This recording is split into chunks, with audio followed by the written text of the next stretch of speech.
আসসালামু আলাইকুম। আজ আমরা কথা বলবো সেন্টেন্স কারেকশন নিয়ে বা বাক্য শুদ্ধিকরণ। শুধু বাক্য লিখতে পারলেই হবে না, বাক্য শুদ্ধ হতে হবে। এখন একটি বাক্যকে শুদ্ধ রূপে লিখতে হলে শুধু একটি বা দুইটি নিয়ম শিখলে হচ্ছে না, পুরো ইংলিশ গ্রামারের সবকিছুই ঠিকঠাকভাবে যে জানবে তার কিন্তু সেন্টেন্সগুলো কারেক্ট হবে। তো আমরা এখন কি করব?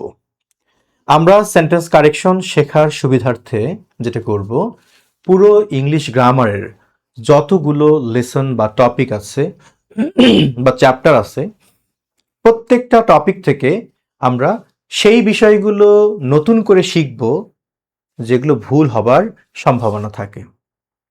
অর্থাৎ parts of speech, tense, conditionals, right form of verbs, subject verb রেগুমেন্টের ব্যবহার, ড্যাংলিং মডিফায়ার, প্যারালালিজম, রিডান্ডেন্সি, এগুলো সবই শিখতে হবে যদি আমি সেন্টেন্সকে কারেক্ট করতে চাই।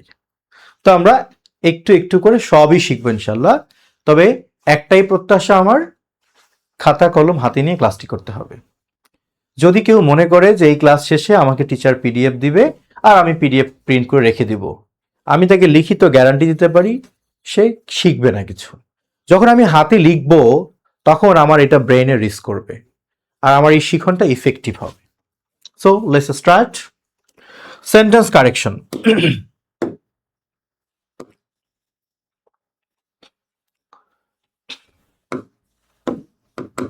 তাহলে আমরা কি বুঝলাম? এক গাদা ইংলিশ গ্রামার রুলস মুখস্থ করে কোনো লাভ নেই যদি আমরা বাক্যকে বা ইংরেজি বাক্যকে সঠিক করে লিখতে না পারি।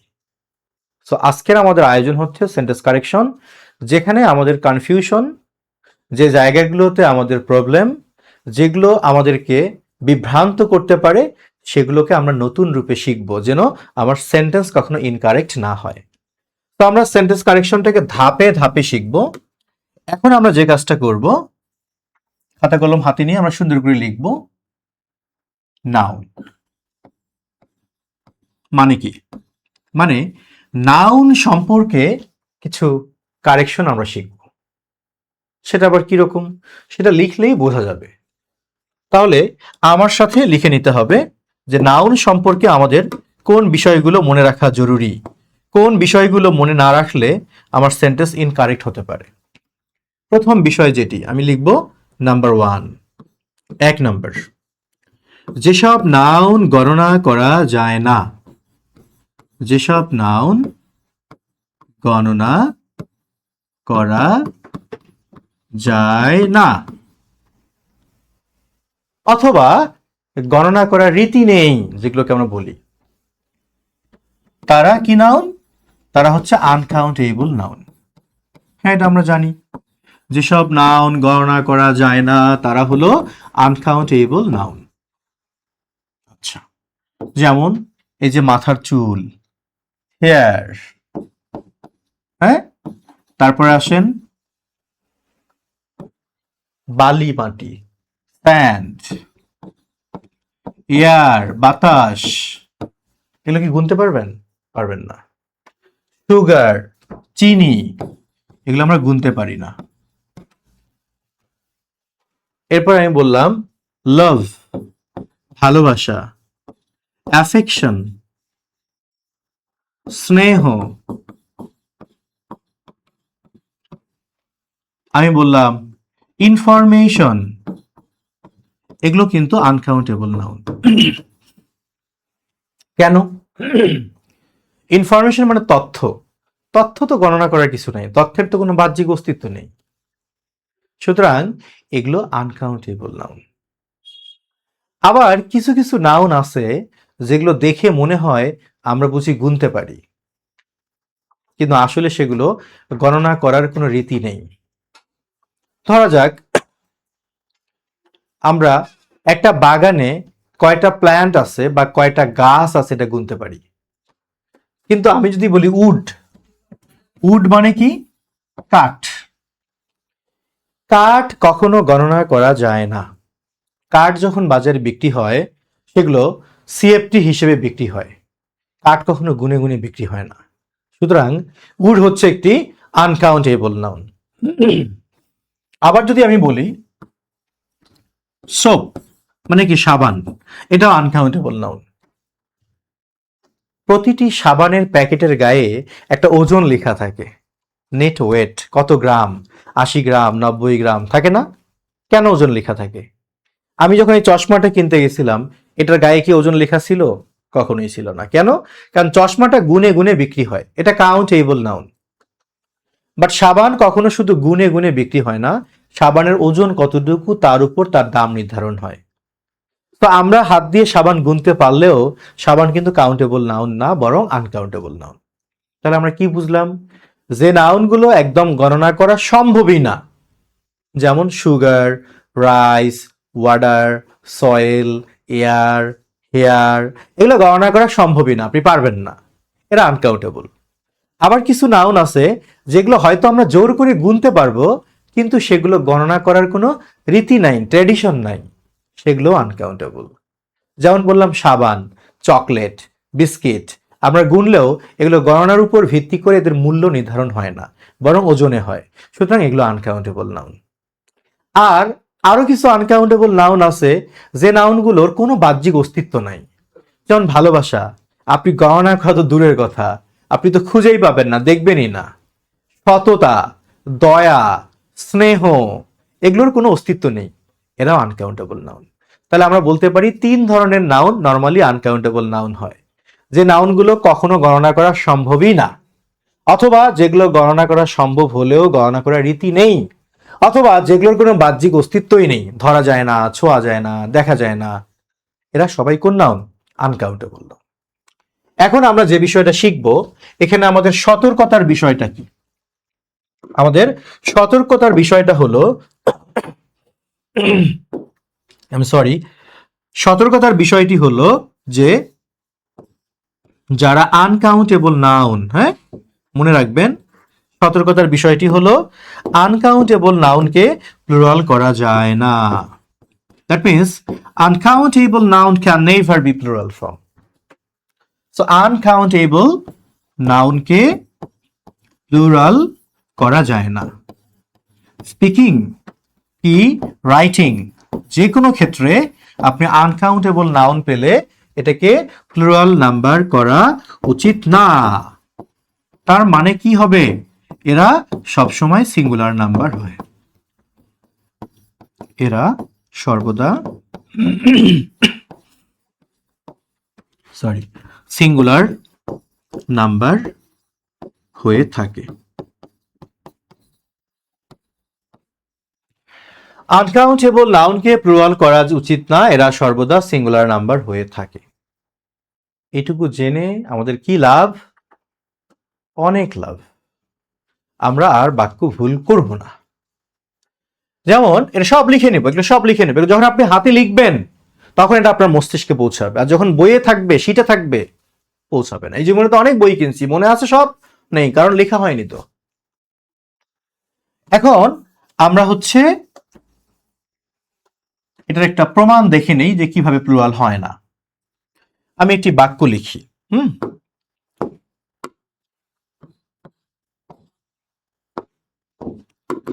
একটি বাক্য লিখলাম যে উই হ্যাভ কালেক্টেড, আমরা সংগ্রহ করেছি, সাম ইনফরমেশনস, আমরা কিছু তথ্য সংগ্রহ করেছি। নর্মালি একটা নাউনের শেষে যদি এস যুক্ত থাকে, সাধারণত আর কি, সেই নাউনটা প্লুরাল হয়ে যায়। যেমন বুক, এর প্লুরাল ফর্ম কি? বুকস, যদিও আরো ভিন্ন উপায় আছে। তাহলে দেখেন এখানে ইনফরমেশন এর সাথে এস যুক্ত করে এখন মনে হচ্ছে ওই নাউনটা প্লুরাল হয়ে গেছে, কিন্তু আমরা তো জানি ইনফরমেশন অ্যাবস্ট্রাক্ট নাউন বা আনকাউন্টেবল নাউন, আর আমরা জানি an uncountable noun can never be plural number. Uncountable noun কখনো প্লুরাল নাম্বার হয় না, তার মানে সেন্টেন্সটি ইনকারেক্ট।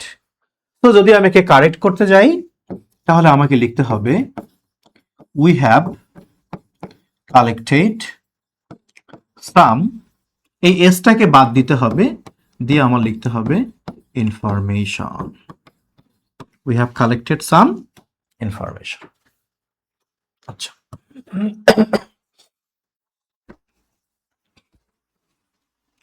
এবার আমি আরেকটি বাক্য লিখলাম যে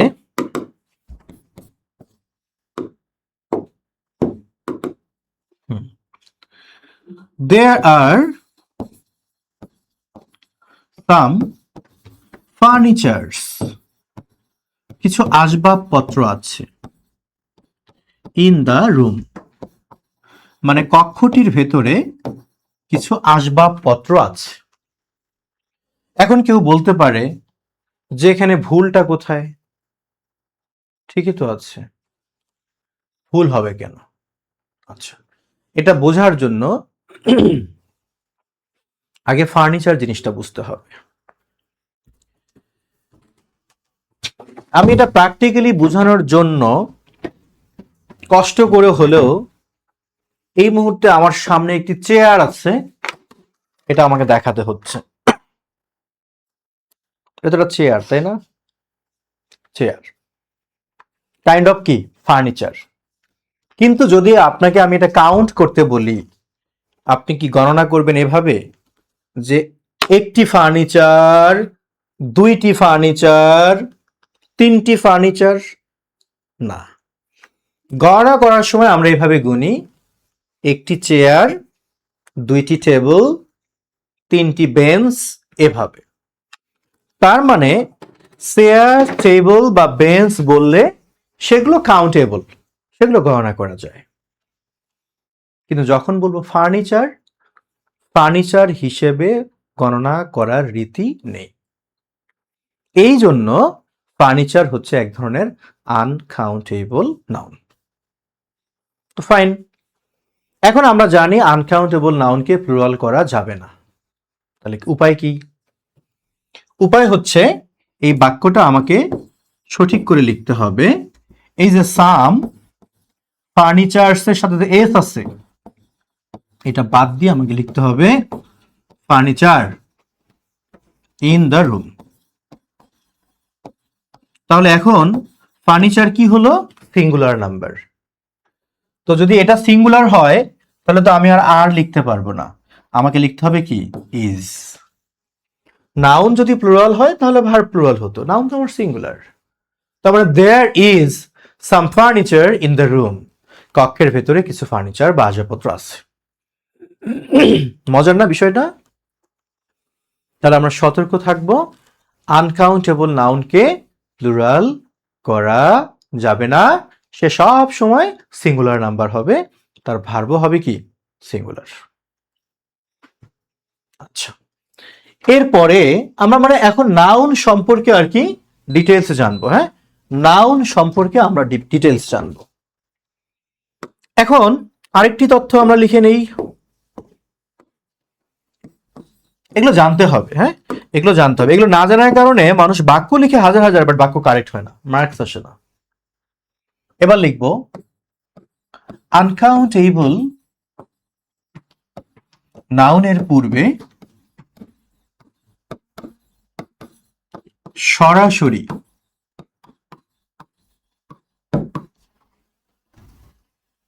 সংখ্যা, যেমন 1, 2, 3 ইত্যাদি, হ্যাঁ, বা সংখ্যাবাচক শব্দ, যেমন এ, অ্যান, মেনি, হ্যাঁ, সেভারেল, এগুলো ব্যবহার করা যাবে না বা ব্যবহৃত হয় না। ইয়েস, হয় না। আগে লিখে নেই, আনকাউন্টেবল নাউনের পূর্বে সরাসরি সংখ্যা বা সংখ্যাবাচক শব্দ ব্যবহৃত হয় না। এখন লিখে নিব তবে, তবে সংখ্যাবাচক ফ্রেজ ব্যবহার করা যায়। ফ্রেজ কি এটা আমি বুঝাবো। ব্যবহার করা যায়। তাহলে আমরা আনকাউন্টেবল নাউনের পূর্বে ডিরেক্ট কোনো সংখ্যা কিংবা আমরা কোনো সংখ্যাবাচক শব্দ ব্যবহার করতে পারি না। কেন করব বলেন তো? আনকাউন্টেবল মানে সেই নাউন যারে গণনাই করা যায় না, আর সংখ্যার জন্ম হইছে গণনা করার জন্য। ভাই, যার মাথায় একদম চুল নাই তার কি চিরুনির দরকার আছে? রাগ করলেন? আপনারে বলি নাই, মানে সাধারণ একটা উদাহরণ দিচ্ছি, মানে যার মাথায় একদম চুল নাই তার চিরুনির দরকার নেই। একই রকম ভাবে যে জিনিসটা আপনি গুনতেই পারেন না তার সামনে আপনি ডাইরেক্ট সংখ্যা কিভাবে দিবেন? এই জন্যই বলছি আনকাউন্টেবল নাউনের পূর্বে সরাসরি সংখ্যা বা সংখ্যাবাচক শব্দ ব্যবহার করা যাবে না। এগুলোর নাম হলো সংখ্যাবাচক শব্দ। তবে শব্দটাকে আমরা একটা ফ্রেজ হিসেবে দিতে পারবো। সেটা আবার কিভাবে? ওকে ফাইন, একটু মনোযোগ দেই। আমি যদি বলি, একটু প্লিজ আগে বুঝবো। আমি বললাম 2 সোপস, 2টি সাবান। আমার সাদা মনে কাদা নেই, আমি বললাম দোকানে গিয়ে, ভাইয়া প্লিজ গিভ মি 2 সোপ, আমাকে 2টি সাবান দেন। সেন্টেন্সটি কিন্তু ইনকারেক্ট, ভুল। 2টি কারণে ভুল। আগে বুঝতে হবে পরে লিখতে হবে। ইয়াস, আপনাকে বলছি আগে বুঝবো পরে লিখবো। 2টি কারণে ভুল। একটা কি? একটা হলো আমরা জানি সোপ সহ পৃথিবীর যে কোনো প্রোডাক্ট যাদের গায়ে ওজন লেখা থাকে সেগুলো আনকাউন্টেবল নাউন।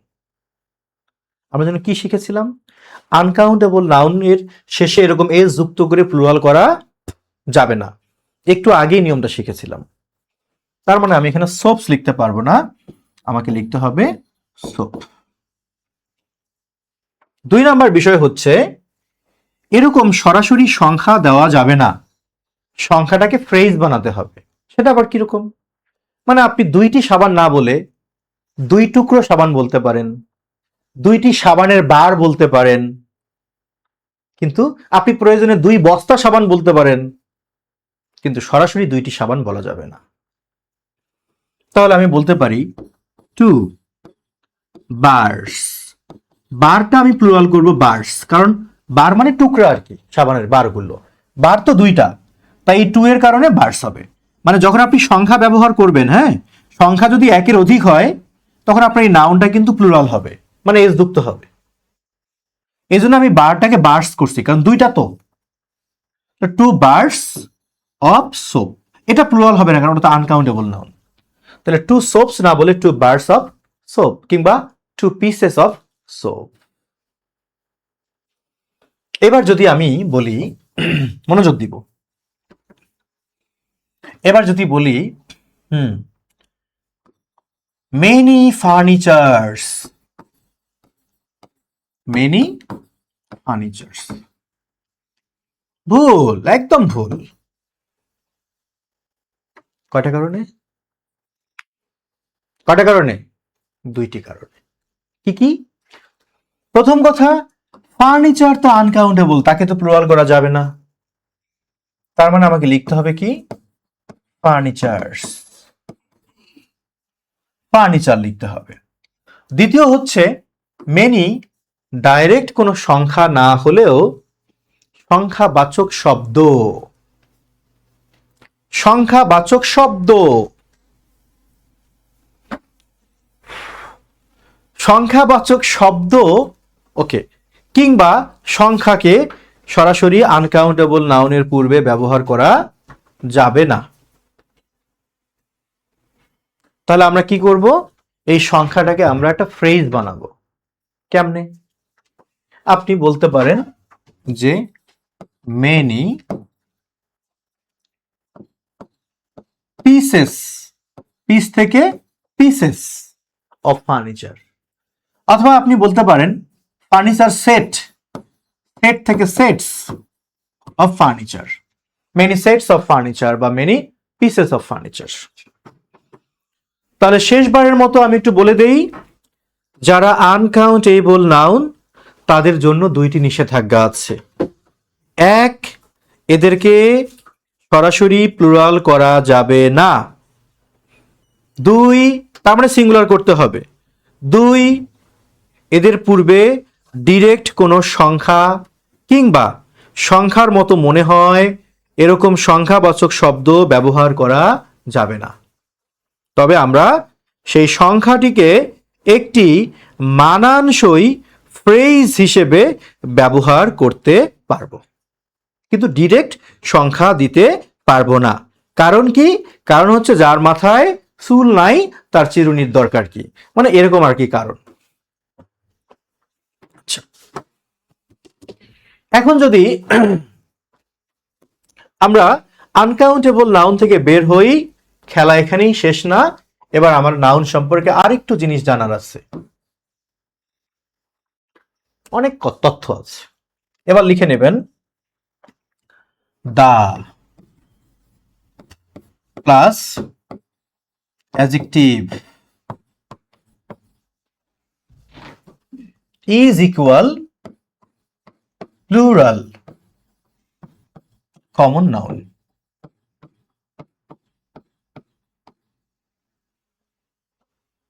মানে কি? মানে বুঝাবো, লিখে নাকি। মানে যখন একটা অ্যাডজেক্টিভ বাক্যে আমি ব্যবহার করবো, অ্যাডজেক্টিভ কি? যা দ্বারা কারো দোষ, কোনো নাউনের দোষ, গুণ বুঝায়, সেটি তো অ্যাডজেক্টিভ। আচ্ছা, তো যদি কখনো দেখা যায় বাক্যে একটি অ্যাডজেক্টিভ ব্যবহার হয়েছে, ফাইন, অ্যাডজেক্টিভের পূর্বে একটা আর্টিকেল আছে দা, এ বা এন থাকলে চলবে না, দা থাকতে হবে। তখন ধরে নিবেন ওই শব্দটি আর অ্যাডজেক্টিভ নেই, ওইটা একটা নাউন হয়ে গেছে। সেই নাউনের নাম কি? Common noun. কেমন common noun? Plural common noun, মানে নাউনটা অনেকজনকে বোঝাচ্ছে। তার মানে একটা অ্যাডজেক্টিভ আর অ্যাডজেক্টিভ থাকে না, বরং প্লুরাল কমন নাউন হয়ে যায় যদি তার পূর্বে একটা আর্টিকেল দা পাওয়া যায়। কেন? কারণ এটা দ্বারা তখন একটা শ্রেণীর সকলকে বুঝায়, কোন শ্রেণীর সকলকে বুঝায়।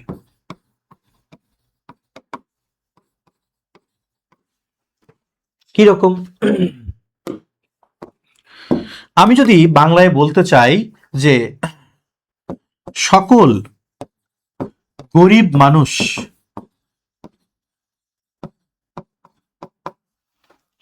সৎ, সে, আমি এই বাক্যটাকে ট্রান্সলেট করব।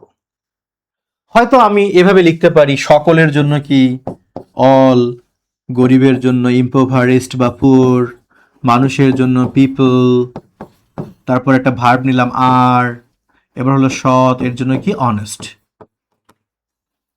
আপনার এত কষ্ট করে লিখতে হবে না। গরিব শ্রেণীর সকলকে আপনি বোঝাতে চাচ্ছেন, এর জন্য আপনার এত কষ্ট করতে হবে না। এর জন্য একটা উপায়, সেটি হলো আর্টিকেল দা নিব আগে। হ্যাঁ, আর্টিকেল দা নিলাম, তারপর আমি অ্যাডজেক্টিভ নিব। অ্যাডজেক্টিভ কোনটা? গরিব, মানে পুয়ার। ব্যাস, দা পুয়ার বলা মানেই ওই শ্রেণীর সকলকে বোঝাচ্ছে। এখন ভার্ব নিব, ভার্বটা ইজ নিব নাকি আর নিব? ভার্বটা আর নিব, কারণ আমরা তো জানি যে এরকম অ্যাডজেক্টিভের পূর্বে দা দিলে সেটা প্লুরাল নাম্বার হয়ে যায়। প্লুরাল নাম্বার হলে তো ভার্বও প্লুরাল হবে। স্যার, এবার দিলাম কি? Honest. The poor R honest. বুঝা গেল? এখন যদি আমি বাক্যটা এইভাবে লিখি, দ্য পুয়ার ম্যান ইজ অথবা আর অনেস্ট, এখন কি দিবেন?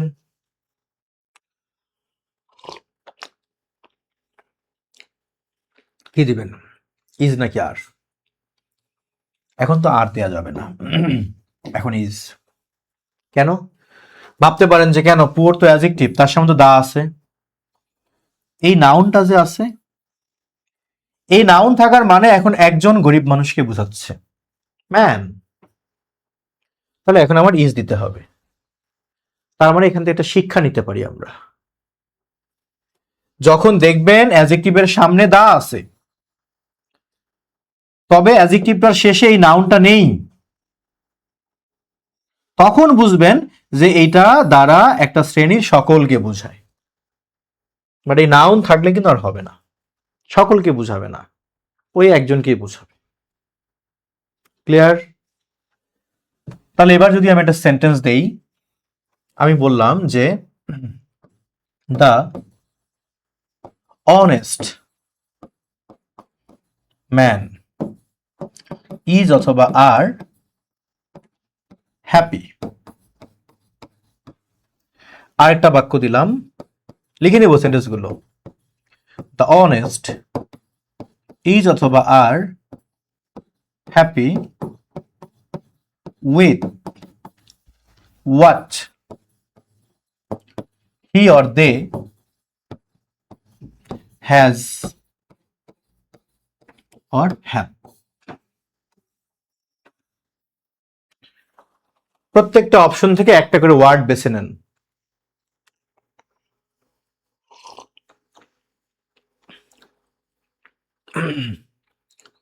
প্রত্যেকটা অপশন থেকে আমরা একটি করে ওয়ার্ড বেছে নিব।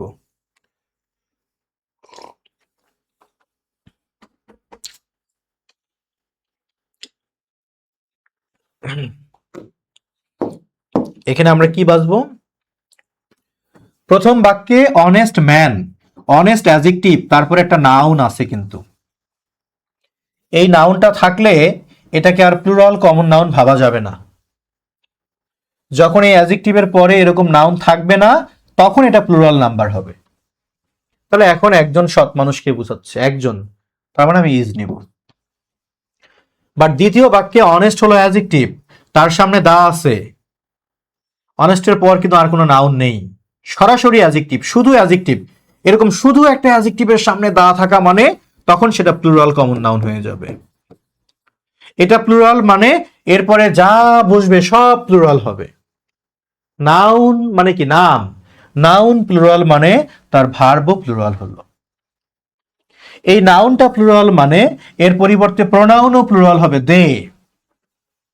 জি, নাউন প্লুরাল হলে তার পরিবর্তে প্রোনাউনটা আর হি বা শি হয় না, তখন দে হয়ে যায়।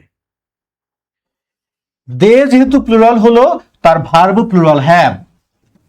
হ্যাজ আর হ্যাভের মধ্যে নরমালি হ্যাভটা প্লুরাল নাম্বার।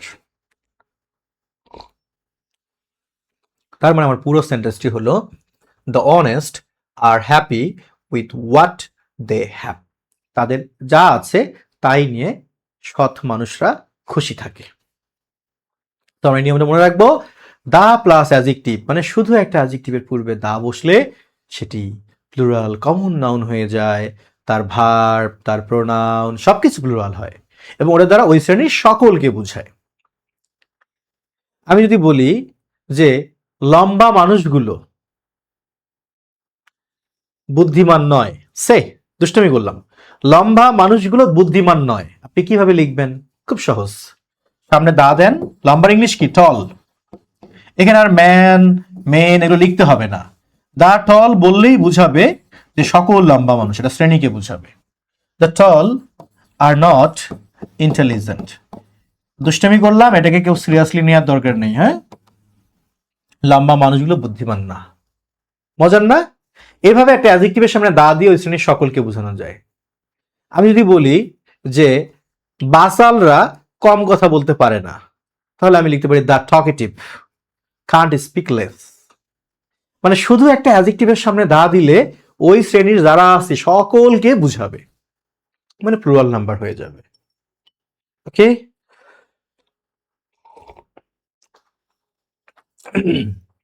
এবার আসি আমরা আরেকটা তথ্য জানবো। আমরা এবার লিখে নিব এভাবে,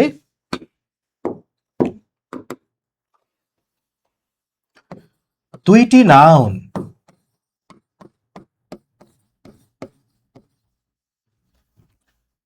অ্যান্ড দ্বারা যুক্ত হলে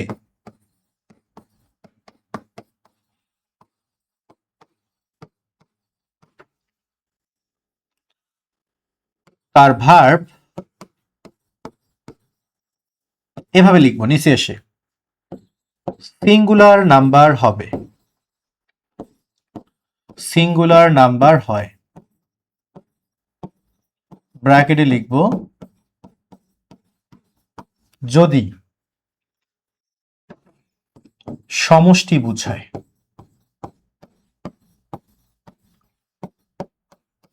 মানে একজনকে বুঝায়, একক কাউকে বুঝায়। তার নিচে লিখবো তার ভার্ব প্লুরাল নাম্বার হয়,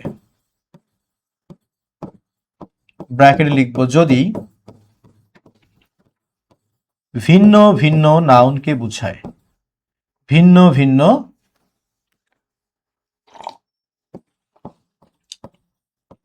বুঝায়। তাহলে দুইটি নাউন অ্যান্ড দ্বারা যুক্ত হলেই সেখানে দুইজন মানুষ থাকবে বা দুইটি বস্তু থাকবে, বিষয়টা মোটেও সেরকম না। দুইটি নাউন অ্যান্ড দ্বারা যুক্ত হলে যদি মনে হয় দুইজন মিলে একজনকে বুঝাচ্ছে সমষ্টি, তাহলে সেটা সিঙ্গুলার নাম্বার।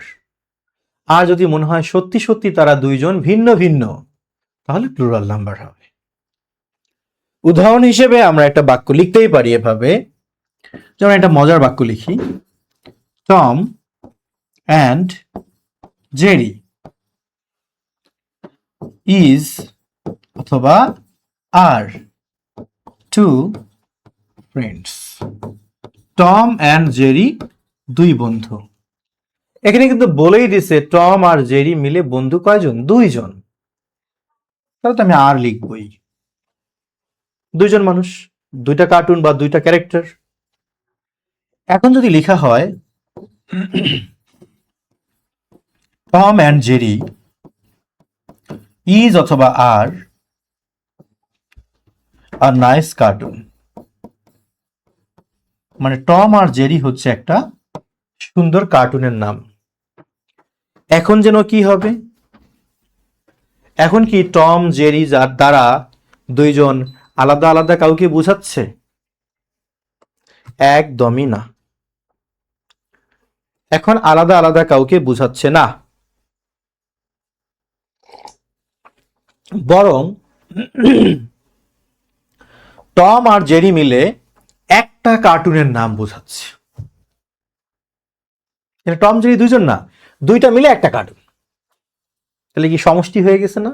সমষ্টি। তার মানে আমার এখন ভার্বটা ইজ নিতে হবে। Tom and Jerry is a nice cartoon.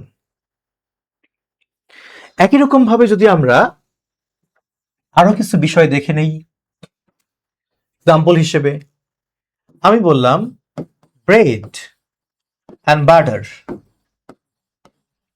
Bread and butter is অথবা আর মাই ফেভারিট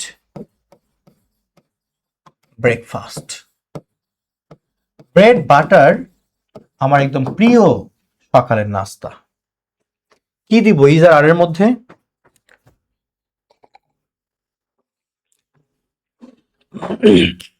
কি দিব? ব্রেড বাটার ইজ অর আর, কোনটা কোনটা হবে? মনে আছে তো? সমষ্টি বুঝালে সিঙ্গুলার, আর ভিন্ন ভিন্ন কিছু বুঝালে কি হবে? প্লুরাল। এখানে সমষ্টি, কারণ আমার ব্রেকফাস্ট শুধু ব্রেড না, শুধু বাটারও না, ব্রেড আর বাটার দুইটা মিলেই হয়ে গেছে আমার ব্রেকফাস্ট। দুইটা কি আলাদা করার সুযোগ আছে? না। ব্রেড আর বাটার দুইটা মিলেই তো আমার ব্রেকফাস্ট। দুইয়ে মিলে এক, দুটি দেহ একটি মন, হ্যাঁ, ওরকম দুইয়ে মিলে একটা হয়ে গেছে। সুতরাং সিঙ্গুলার। তার মানে the verb should be singular number, that means is. এখন যদি আমি বলি ব্রেড অ্যান্ড বাটার ইজ অথবা আর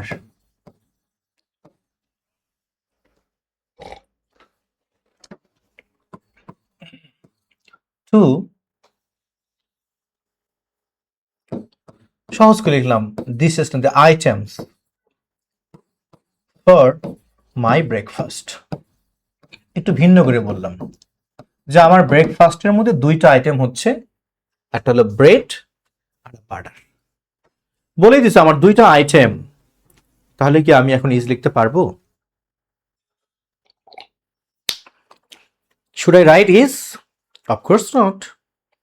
I should write are, because here bread and butter are two items, not bread butter একটা সমষ্টি, ভিন্ন কিছু। সুতরাং আমার এখন আর ইজ লেখা সম্ভব না, এখন আমার কি লিখতে হবে? আর। বলেই দিয়েছে দুইটা আইটেম। মজা না? আচ্ছা, এখন যদি আমি আরেকটা সেন্টেন্স লিখি, দেখি লাস্ট একটা পার্ট কিনা। আমি যদি এখন বলি এভাবে যে রোমিও অ্যান্ড জুলিয়েট ইজ অথবা are a play by William Shakespeare. একটু জায়গা কম এখানে, WS লিখলাম। Romeo and Juliet is or are a play by William Shakespeare. কোনটা হবে? ইজ। কারণ এখানে রোমিও জুলিয়েট দুটা ক্যারেক্টারের নাম হলেও দুইটা মিলেই তো হয়ে গেছে একটা প্লে, মানে নাটক। দুইটা মিলে তো একটা নাটক, সমষ্টি হয়ে গেছে। নাটকটার নামই রোমিও অ্যান্ড জুলিয়েট। এখানে রোমিও জুলিয়েট দুইজনকে আলাদা করে বোঝাচ্ছে না, ওর নামই হচ্ছে Romeo and Juliet. Tragedy play of the greatest drama artist William Shakespeare, who is known as King without crown, Bard of Avon, the greatest drama artist in English literature, William Shakespeare. তো আমার এখানে ভার্বটা হবে কি? Is. এখন যদি বলতাম Romeo and Juliet is or are two characters, দুইটা চরিত্র, তখন আর হয়ে যেত।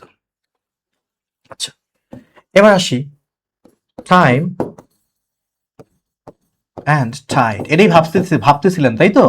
আচ্ছা, wait or waits for none. Time and tide, waiter waits for none. সময় স্রোত কারোর জন্য অপেক্ষা করে না। একটু বলে দেই, কোন ভার্বের শেষে এস থাকা মানে, মনে রাখবো, কোন ভার্বের শেষে এস থাকা মানে সেটা সিঙ্গুলার নাম্বার। এই ভার্বের শেষে এস থাকলে এই এসটা ভার্বকে সিঙ্গুলার করে দেয়। কিন্তু সাবধান, যদি ভার্বের শেষে না হয়ে নাউনের শেষে এস থাকে, সেটা কিন্তু নাউনকে প্লুরাল করে দেয়। মানে এস থেকে একটু সাবধান থাকবে। আমি একটা ভার্ব লিখছি কি ওয়েটস, ওয়েট মানে অপেক্ষা করার সাথে এস, তার মানে এটা সিঙ্গুলার ভার্ব হয়েছে। কিন্তু যখন আমি এসটা যুক্ত করব আমার নাউনের সাথে, পেন এর সাথে এস, পেন্স, এটা প্লুরাল হয়ে গেল। তার মানে একই এস নাউনকে প্লুরাল বানায় দেয়, ভার্বকে সিঙ্গুলার বানায় দেয়। আচ্ছা, তাহলে time and tide, wait or waits for none কি হবে? এটা বাংলাদেশের শিক্ষার্থীরা মুখস্থ করে বেশি, বোঝার চেয়ে ডাইরেক্ট ঠাড়া পড়া মুখস্থ করে। আমি একটু বুঝায় বলতে চাই। হ্যাঁ, আমি যদি এই বাক্যটা এভাবে না লিখে লিখি যে রহিম অ্যান্ড করিম, রহিম আর করিম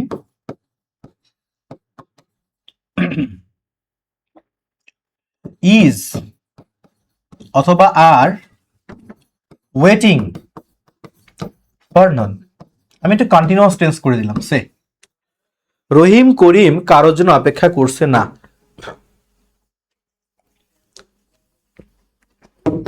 রহিম এবং করিম কারোর জন্য অপেক্ষা করছে না। এই বাক্যে আমি কি করব? যে কেউ নিমিষেই বলে দিতে পারবে যে এখানে আর হবে, ঠিক কি না? ঠিক। আর মানে কি, সিঙ্গুলার নাকি প্লুরাল? অবশ্যই প্লুরাল।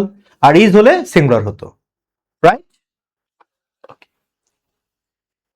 তো এখন আমি অক্সিলারি ভার্ব না রেখে মূল ভার্ব দিলাম direct. Rahim and Karim wait or waits for none, কোনটা হবে? যেহেতু রহিম করিম এখানে দুইজন, তাহলে ভার্ব তো প্লুরাল হবে। কোনটা নেবেন? ওয়েটস। কেমনে নেবেন? আমরা তো শিখেছি যে ভার্বের সাথে এস থাকা মানে ভার্বটা সিঙ্গুলার হয়, কিন্তু আমার তো এখানে মানুষ দুইজন, ভার্ব লাগবে প্লুরাল। তাহলে প্লুরাল ভার্বে কি এস থাকে? না। তার মানে আমার ওয়েটস না, কি হবে? Wait. Rahim and Karim wait for none. এটা তো আমরা মেনে নিয়েছি নিশ্চয়। এই কথা বলেন, মেনে নিয়েছেন কি না? রহিম অ্যান্ড করিম ওয়েটস হবে নাকি ওয়েট হবে? কুইক কুইক রিপ্লাই, ওয়েটস নাকি ওয়েট? আপনি বললে আমি শুনতে পাবো, বলেন না কোনটা হবে, ওয়েট নাকি ওয়েটস? ওয়েট হবে, কারণ রহিম করিম প্লুরাল নাম্বার, সুতরাং আমার ভার্ব হবে কি প্লুরাল। তাহলে ভাইয়া রহিম আর করিম এখানে যদি দুইটা নাউনের কারণে ভার্ব প্লুরাল হয়, এখানেও তো দুইটা নাউন, জাস্ট রহিমের জায়গায় টাইম আর করিমের জায়গায় কি আছে, টাইড। সময় এবং স্রোত কারোর জন্য অপেক্ষা করে না। আমি কি ঠিক বলছি? এখানে শুধু রহিম ছিল, এখানে টাইম, এখানে করিম ছিল, এখানে টাইড। তো ওখানে যদি ভার্ব তোমার প্লুরাল হয়, এইখানে তোমার কেন মনে হয় যে এখানে ভার্ব সিঙ্গুলার হবে? Why? Is there any reason? There is no reason. So what is the fact? এখানে ফ্যাক্ট হলো মুখস্থ বিদ্যা, কোনো ফ্যাক্ট ট্যাক্ট নাই। সবাই বলে ওয়েটস, আমিও বলি ওয়েটস। কেমনে তুমি ওয়েটস বলো, আমাকে বুঝাও, কি কারণে এস হবে? যা সময় তাই কি স্রোত? দুইটা কি একই জিনিস? কখনোই না। এমন যদি হইতো যাহা টাইম তাহাই টাইট, তাহলে হ্যাঁ বুঝলাম যে দুটি দেহ মিলে একটা প্রাণ বা একটা মন হয়ে গেছে, এমন কিছু। এমন কিছু না ভাই। তার মানে আমার এখানে অবশ্যই ভার্বটা কি করতে হবে, প্লুরাল করতে হবে। তার মানে এখানে wait, time and tide, wait for noun. Got it? Okay, আরো এক্সাম্পল দিব, এটা তো ক্লিয়ার। এখন যদি আমি বলি স্লো অ্যান্ড স্টেডি উইন অথবা wins the race, slow and steady win or wins the race, কোনটা হবে? ফাইন, একবার ভাবি তো, এদের সাথে যদি আমরা মিলাইতে যাই মনে হবে এখানে উইনে হবে, কিন্তু আমাকে বুঝতে হবে জিনিসটা আগে। এইখানে টাইম আর টাইট দুইটা আলাদা আলাদা নাউন। এখানেও স্লো মানে ধীর গতি, আর স্টেডি মানে একদম অটল থাকা, আমি ধীরে যাব কিন্তু আমি থামবো না। এখানেও দুইটা নাউন, সেই হিসেবে এখানেও ভার্বটা প্লুরাল হওয়ার কথা, কিন্তু আমরা ভার্বটাকে সিঙ্গুলার বলি, উইন্স। কেন বলি? ঠিক কিনা? এখানে দুইটা নাউন ভার্ব প্লুরাল, এখানেও দুইটা নাউন ভার্ব প্লুরাল, জোর করে হলো মেনে নিলাম। তাহলে এখানে দুইটা নাউন কেন ভার্ব সিঙ্গুলার হবে? What's the reason? রিজন তো আছেই। রিজন হলো, যদি আমি দৌড় প্রতিযোগিতায় অংশগ্রহণ করি, ধরা যাক আমি স্লো স্লো দৌড়াচ্ছি এভাবে, আবার একটু পরে গিয়ে থেমে গেলাম, আমি কি জয়ী হতে পারবো? না। আমি স্লোই যাব, তবে আমাকে একটানা দৌড়াতে হবে, স্টেডি থাকতে হবে, অটল থাকতে হবে। এই যে আমার স্লো আর স্টেডি, এই দুইটার সমন্বয়ে আমি বিজয় অর্জন করব। যেমন ব্রেড আর বাটার দুইটা মিলে আমার ব্রেকফাস্ট হয়েছে, তাই ভার্ব সিঙ্গুলার। একই রকম ভাবে স্লো আর স্টেডি দুইটা মিলে তোমার বিজয় হবে, দুইটা মিলেই তোমার বিজয়, এই জন্য এখানে ভার্ব হয় সিঙ্গুলার। আর এখানে সময় আর স্রোত দুইটা মিলেই কিছু হবে, সেটা কি বলা আছে? বলা নেই তো। যেমন এখানে দুইটা মিলে বিজয়, ওখানে ব্রেড বাটার মিলে ব্রেকফাস্ট, তো এখানে রহিম করিম মিলে কি কিছু, এখানে টাইম টাইড মিলে কি কিছু হয়েছে? হয়নি। তো স্বাভাবিকভাবে এরা প্লুরাল, ভার্ব প্লুরাল, আর এরা দুইটা মিলে যেহেতু একটা রেজাল্ট দেয়, তাই এখানে ভার্বটা হয়ে গেল কি, সিঙ্গুলার।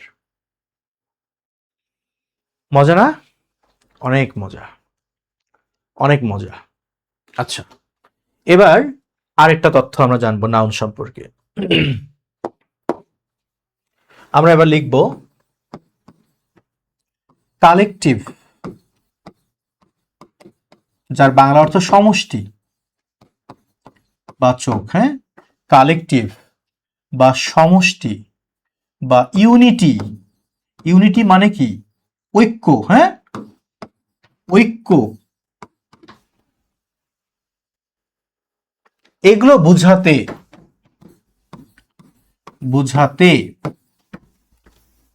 সর্বদা সিঙ্গুলার ভার্ব ব্যবহার হয়।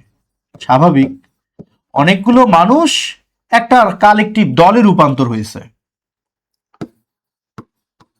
মানুষ অনেক, দল তো একটা, তো দল একটা মানে কি সিঙ্গুলার নাম্বারই তো হবে। এই জন্য বলছি কালেকটিভ বুঝালে, কালেকটিভ নাউন বুঝালে বা সমষ্টিবাচক কিছু বুঝালে বা ইউনিটি বুঝালে বা একটা ঐক্য বুঝালে তখন তার ভার্ব হবে সিঙ্গুলার। তবে ডিভাইডেড মানে আর ঐক্য নাই, ভাগ হয়ে গেছে, বা বিভক্তি, বিভক্তি বলতে এখানে ভাগ হয়ে গেছে, অথবা মতের কোনো মিল নাই, মতের অমিল, এগুলো বুঝাতে, মতের অমিল হলেই দল ভেঙে যায়, এগুলো বুঝাতে সর্বদা প্লুরাল ভার্ব হয়।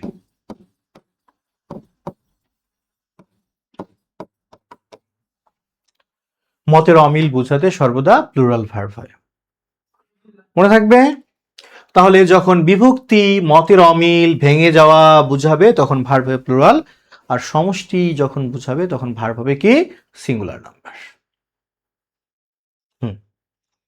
এগুলো শিখে আমাদের কি লাভ? অনেক লাভ। লাভ যেমন আমি যদি বলি যে দা ক্লাস, ক্লাস বলতে এখানে বোঝাচ্ছে কয়েকজন স্টুডেন্ট মিলে একটা ক্লাস গঠিত হয়েছে। দ্য ক্লাস ইজ অথবা আর ফুল অফ স্টুডেন্টস, ক্লাসটি ছাত্র ছাত্রী দিয়ে পরিপূর্ণ। ছাত্রছাত্রী অনেক, ক্লাস তো একটাই, সমষ্টি, যার কারণে এখানে সিঙ্গুলার ভার্ব হবে ইজ। এখন যদি বাক্যটি আমি এভাবে লিখি যে the class has or have been divided into two, ক্লাসটি দুই ভাগে ভাগ করা হয়েছে, বলেই তো দিছে ক্লাসটি দুই ভাগে ভাগ। তাহলে কি ক্লাস আরো একটা আছে? নেই তো, তার মানে আমার এখানে হ্যাভ হবে, কারণ ক্লাস হয়ে গেছে দুইটা। তো এই ক্লাসকে দেখে সিঙ্গুলার মনে হলো, তার ভার্বটা প্লুরাল। হ্যাজ আর হ্যাভ এর মধ্যে হ্যাভ হলো প্লুরাল নাম্বার। তাহলে যখন সাধারণ সমষ্টি ভার্ব সিঙ্গুলার, আর যখন ডিভাইডেড বা বিভক্তি তখন হবে কি ভার্ব? Plural verb. এটা সব ক্ষেত্রেই প্রযোজ্য। যেমন আমি যে একটা বাক্য বলি যে, আমি বললাম যে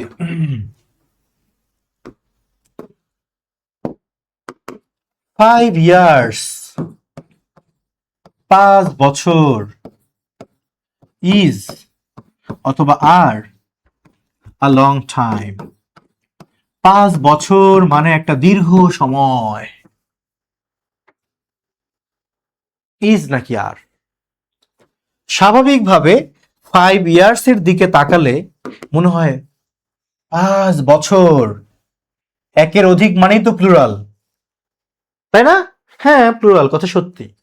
কিন্তু এখানে 5 বছর আর 5 বছর নাই, 5 বছর মিলে একটা দীর্ঘ সময় হয়েছে। কয়টা সময় হয়েছে? একটা, লং পিরিয়ড। এখানে টাইম দ্বারা পিরিয়ডকে বোঝানো হচ্ছে। টাইম আনকাউন্টেবল নাউন, বাট এখানে পিরিয়ডকে মিন করতেছে। তাহলে 5 বছর মিলে একটা সময় হয়ে গেছে, তাহলে 5 বছরের কি সমষ্টি হয়েছে না? তার মানে এখানে ভার্ব হবে সিঙ্গুলার, ইজ।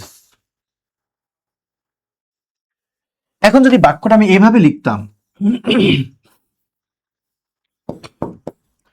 5 years, 5 বছর, হ্যাজ or have passed, 5 বছর অতিক্রম হয়ে গেছে, since I saw you last, যখন আমি তোমাকে সর্বশেষ দেখেছিলাম 5 বছর হয়ে গেল তোমাকে দেখি না। কেমন আছো তুমি? 5 বছর হলো তোমায় দেখি না। তাহলে এই যে 5 ইয়ার্স প্লুরাল নাম্বার, এখানে কিন্তু আমার ভার্বটা ঠিকই প্লুরাল নাম্বার হবে হ্যাভ, কারণ এখানে এরকম 5 বছরের কোনো সমষ্টি নাই। একই রকম ভাবে আমি যদি বলি 10 মাইলস, 10 মাইল রাস্তা, ইজ অথবা আর আ লং ওয়ে। 10 মাইল একটা দীর্ঘ পথ, কি হবে? মাইল তো 10 মাইল, কিন্তু পথ কয়টা? একটা। একটা পথ মানে আমার কি নিতে হবে? একটা পথ মানে আমি ইজ আর আর এর মধ্যে অবশ্যই কি নিব? ইজ নিব। 10 miles is a long way.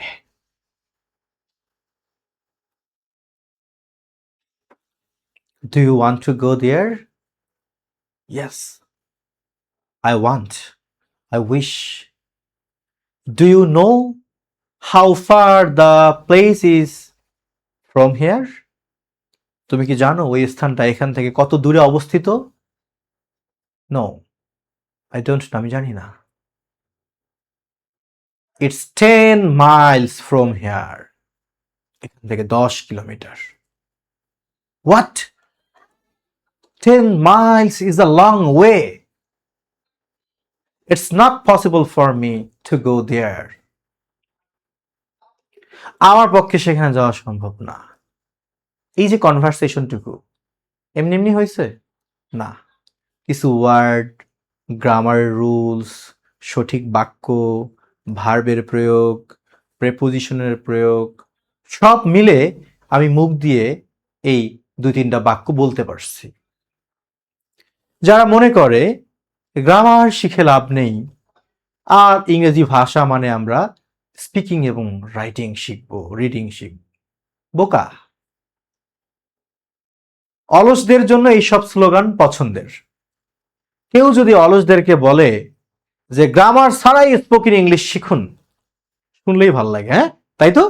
আবার যদি কেউ বলে দেয় আমরা বাংলা ভাষা শেখার সময় কি গ্রামার শিখেছি, আরে বাঙালি, বাঙালি তো মহা খুশি, হ্যাঁ ভাই ঠিকই তো, আমরা তো বাংলা ভাষার সময় গ্রামার শিখি নাই।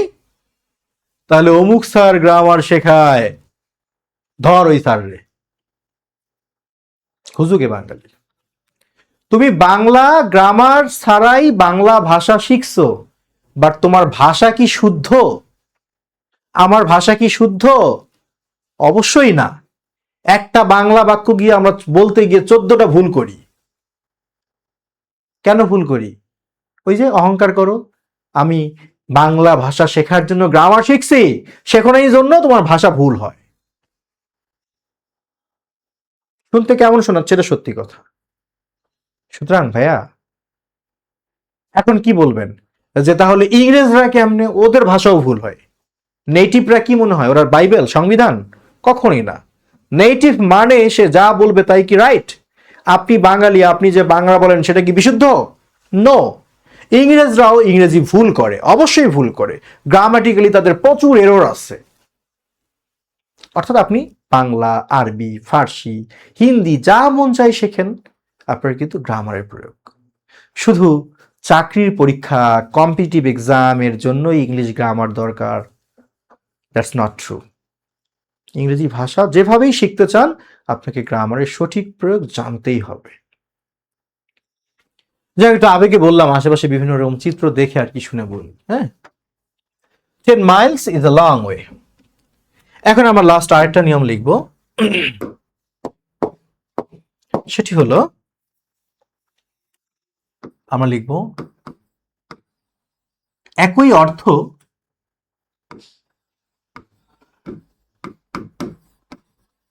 তবুও ভিন্ন ভিন্ন নাউন। মানে কি? একই অর্থ তবুও ভিন্ন ভিন্ন নাউন, এটার মানে কি? এটার মানে আমরা বুঝবো। আমি একদিকে লিখলাম আনকাউন্টেবল, আরেকদিকে দিলাম কাউন্টেবল। মানে আনকাউন্টেবল নাউন এবং কাউন্টেবল নাউন। আমি বললাম ওয়েদার, ওয়েদার মানে আবহাওয়া, এটা আনকাউন্টেবল নাউন। আর ক্লাইমেট মানে জলবায়ু বা আবহাওয়া সম্পর্কিতই বিষয়, বাট ক্লাইমেট কাউন্টেবল হবে। ওয়েদারকে আনকাউন্টেবল মনে করতে হবে, ক্লাইমেটকে কাউন্টেবল ধরতে হবে। আমি যদি বলি ক্লথ, শুধু ক্লথ মানে হলো র ফেব্রিক, থান কাপড়, এটা আনকাউন্টেবল। বাট যখন আমি বলবো ক্লথস মানে কাপড় চোপড়, অথবা ড্রেস, অথবা স্যুট, এগুলো কাউন্টেবল। ড্রেস মূলত মেয়েদের পোশাক, স্যুট হচ্ছে ছেলেদের পোশাক। যদিও বা বিশেষ অর্থে ড্রেসকে সবার পোশাক হিসেবে ব্যবহার করা যায়, যেমন স্কুল ড্রেস। নর্মালি ড্রেস মেয়েদের। আপনি যদি বলেন যে আজ আমার ভাইয়ের জন্য আমি একটা ড্রেস কিনেছি, today I have bought a dress for my brother, কেমন বাক্য হয়ে গেল না? ভাইয়ের জন্য মেয়েদের ড্রেস কিনছেন, ড্রেস মানে মেয়েদের পোশাক, স্যুট হলো ছেলেদের পোশাক। আপনার বলা উচিত today I have bought a suit for my brother, I have bought a dress for my sister. আর ক্লথস বললে উভয়ের পোশাককেই বোঝাবে। এগুলো কাউন্টেবল নাউন বা কমন নাউন। কিন্তু ক্লথ থান কাপড়, এই যে পাঞ্জাবিটা আমার, যে থান কাপড়টা, এটা আমি বাজারে কি গুনে গুনে কিনছি? না, পরিমাপ হিসেবে কিনছি। বাট পাঞ্জাবিটা গুনে কিনছি। সো পাঞ্জাবি বললে কাউন্টেবল, বাট ক্লথ বললে আনকাউন্টেবল হবে। একই রকম ভাবে আমি যদি বলি ফার্নিচার, আসবাবপত্র, কিংবা আমি বললাম উড, কাঠ। আচ্ছা, আমি শুধু ফার্নিচার দিলাম, ফার্নিচার এটা আনকাউন্টেবল নাউন। বাট যখন আমি আলাদা করে নাম বলবো, চেয়ার, টেবিল, এগুলো কাউন্টেবল নাউন হবে। আমি যখন বলবো উড, আনকাউন্টেবল নাউন। যখন আমি বলবো প্ল্যান্ট, প্ল্যান্টস বা ট্রিস, তখন কাউন্টেবল নাউন হবে। এমনকি যদি আমি বলি স্যাপলিং মানে চারা গাছ, আমি আপনাকে এভাবে লিখে দিচ্ছি, স্যাপলিং মানে চারা গাছ, প্ল্যান্ট, ট্রি, এগুলো কাউন্টেবল নাউন। আপনি একটা বীজ মাটিতে পুঁতে দিলেন, ওখান থেকে যা বের হলো ওটা হলো স্যাপলিং। ওই চারা গাছটাকে তুলে নিয়ে গিয়ে আপনি একটা টবে বসালেন, ওটা হলো প্ল্যান্ট।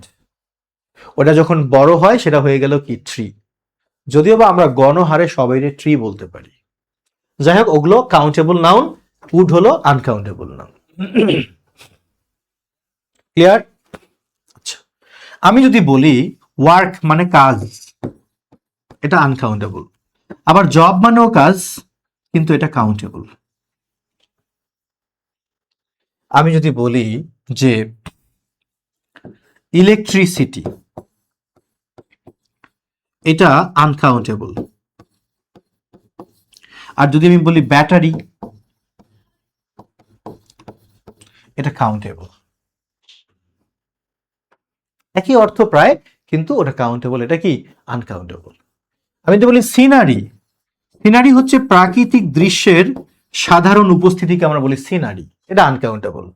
বাট যখন আমি বলবো সিন, তখন হবে কাউন্টেবল। প্রশ্ন হলো এগুলো শিখে কি লাভ? অবশ্যই লাভ। আমরা শুরুতে কি পড়েছিলাম যেন? আনকাউন্টেবল নাউনকে প্লুরাল করা যাবে না, বিষাক্ত সাপকে হাত দিয়ে ধরা যাবে না। এখন আমি বিষাক্ত সাপই চিনি না, হবে? সম্ভব? সম্ভব না, সম্ভব না। আমার এলাকায় আমি দেখেছিলাম একটা ছোট বাচ্চা পুকুরের ধারে খেলতেছিল, সত্যি ঘটনা। তো খেলতে খেলতে যদিও সাপটা বিষাক্ত ছিল না, গ্রামে শীতকালে পুকুর থেকে এক ধরনের সাপ পুকুরের ধারে এসে রোদ পোহায়, শরীরে তাপ নেয়। তো ও ওরকম একটা সাপের দেখা পেয়েছে, ছোট বাচ্চা, হয়তো 4 বছর বা 3 বছর বয়স এরকম হতে পারে। তো ও ওই সাপকে ধরে ফেলছে। সাপটা যথেষ্ট ভদ্র ছিল, সাপকে ধরে টানতে টানতে বাসায় নিয়ে আসছে। ওর মা সাপ দেখে তো চিৎকার, দেখলাম বাচ্চাকে বাঁচাবে নাকি সাপ ধরবে, কিছুই না, মা আগে দৌড়। পরে আর কি এখন শুনছি কাহিনী ওর মায়ের কাছে। তো ওই বাচ্চা যদি জানতো সাপ বিষাক্ত, কি ধরতো? ধরতো না। অনুরূপ ভাবে আমি যদি চিনি যে এরা আনকাউন্টেবল নাউন, তাহলে আমি সতর্ক থাকবো, এদেরকে প্লুরাল করা যাবে না, এদের পূর্বে সংখ্যা দেয়া যাবে না। কারণ আমি যদি না চিনি এরা আনকাউন্টেবল, আমি তো সবই করবো। That's why you have to learn this words, of course sincerely শিখতেই হবে। এখন এগুলো শিখে আমার লাভ কি? আমি যদি বলি ওয়াও, ক্যালিফোর্নিয়ায় আবহাওয়াটা খুব ভালো, আমি বললাম California has a good weather. আবেগে বলে দিলাম, আর বাক্য তো ভুল হয়ে গেল। কেন? ওয়েদার গুড সমস্যা নাই, কিন্তু সামনে এ বসবে কেন? এ তো সংখ্যাবাচক শব্দ, ওয়েদার তো আনকাউন্টেবল। আনকাউন্টেবল নাউনের সামনে কি সংখ্যা বসবে? একদমই না। তাহলে আমার কি করতে হবে? আমার এই এটা বসানো যাবে না। ক্যালিফোর্নিয়া হ্যাজ গুড ওয়েদার, আর যদি এ দিতে মন চায় তাহলে আমি ওয়েদার না দিয়ে ক্লাইমেট দিব।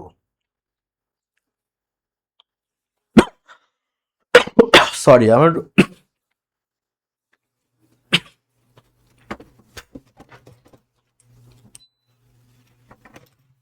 আমার লেখা উচিত California has a good climate, তাহলে বাক্য কারেক্ট হবে। এখন যদি আমি আরেকটা বাক্য বলি, সে আমি বললাম যে আজ আমি অনেক কাজ করেছি, today I have done many works. আমি আবেগে বলে দিলাম আজ আমি অনেক কাজ করেছি, বাক্য কি ভুল হবে না? অফকোর্স ভুল, ইনকারেক্ট। কারণ ওয়ার্ক তো আনকাউন্টেবল নাউন, তার সামনে তো আপনি মেনির মতো সংখ্যাবাচক শব্দ দিতে পারেন না, তাকে প্লুরালও করতে পারেন না। আপনার কি প্লুরাল করতে ইচ্ছা করে? হ্যাঁ করে। ওকে, তাহলে আপনি এভাবে লিখেন, আই হ্যাভ ডান মেনি, আপনি ওয়ার্কের পরিবর্তে জব দেন, জবস। এখন যদি বলতে চান যে স্যার আমি ওয়ার্ক রাখতে চাই, তাহলে কি করব? তাহলে আপনাকে লিখতে হবে আই হ্যাভ ডান, মেনি না দিয়ে মাছ দিতে হবে, মাছ ওয়ার্ক। আমি আজ অনেক কাজ করেছি। তাহলে বিষয়টা কি দাঁড়ালো? মেনি মানেও অনেক, মাছ মানেও অনেক, কিন্তু মেনি বসানো হয় যে নাউনগুলো গণনা করা যায় সেটার পূর্বে, মানে কাউন্টেবল নাউনের পূর্বে। আর মাছ বসানো হয় যেগুলো গণনা করা যায় না, দ্যাট মিনস আনকাউন্টেবল নাউনের পূর্বে। মনে থাকবে, মেনি মানেও অনেক, মাছ মানেও অনেক। যেসব নাউন গণনা করা যায় তাদের পূর্বে মেনি, আর যেগুলো গণনা করা যায় না আনকাউন্টেবল, তাদের পূর্বে মাছ। তাহলে আমি যদি বলি অনেক পানি, অনেক পানি, আমি কি বলবো? Many water? না, আমি বলবো কি? Much water, much water. আমি যদি বলি বোতলে অনেক পানি আছে, there is much water in the bottle, নাকি many water? Of course not many, much. আর আমি যদি বলি যে অনেক বই, তাহলে আমি কি বলবো? মেনি বুক, না বুকস। কারণ মেনির পরে যে কাউন্টেবল নাউন হবে সেটা আবার প্লুরাল নাম্বার করতে হবে, কারণ মেনি মানে তো সংখ্যায় অনেক।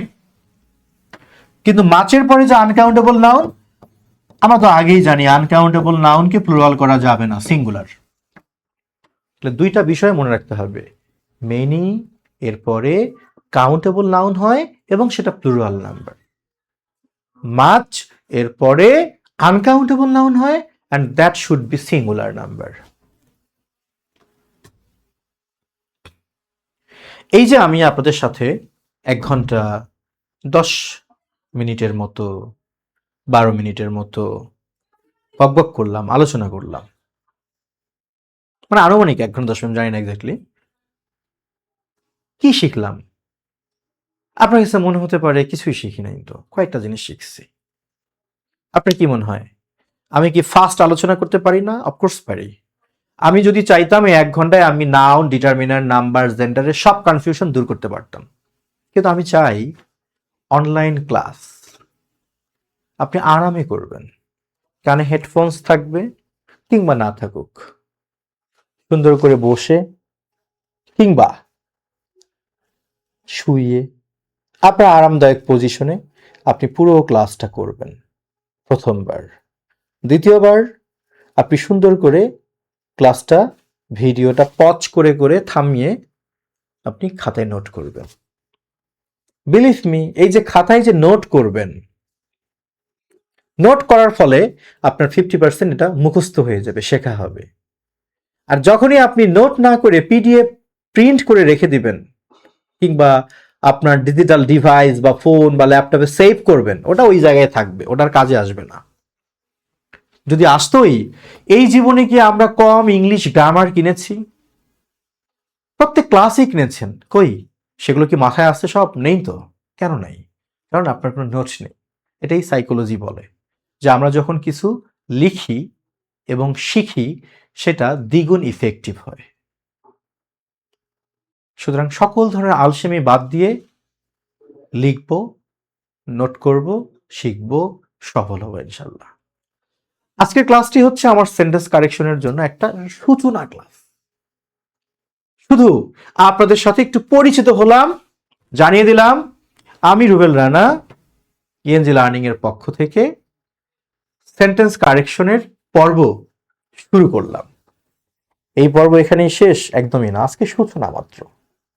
সেন্টেন্স কারেকশনের কয়েকটি পর্ব চলবে, সেখানে আমরা ধারাবাহিকভাবে parts of speech, number, gender সবই থাকবে, টেন্স, কন্ডিশনাল, যেগুলো খুঁতখুঁতে টপিক, কনফিউজিং, সেগুলোর যেখানে কনফিউশন লুকিয়ে আছে, কনফিউশনকে কান ধরে টেনে আনবো আর ওকে আমরা নিয়ে এসে ওকে দেখবো, অবজার্ভ করবো যে এখানেই কিন্তু ভুল হয়, সামনে দুর্ঘটনাপ্রবণ এলাকা, ধীরে গাড়ি চালান। এটা আমি আপনাদের জানিয়ে দিব। আজকের ক্লাসটি এখানেই শেষ করতে চাই, পাশাপাশি একটু জানতে চাই আজকের ক্লাসের অনুভূতি কেমন। চাইলে সংক্ষেপে লিখতে পারেন, অনুভূতি কেমন? ভালো, খারাপ, মোটামুটি খারাপ, মোটামুটি ভালো, অথবা আপনার ইচ্ছা মতো লিখতেই পারেন। সবার জন্য শুভকামনা রইল, সবাই ভালো থাকবেন।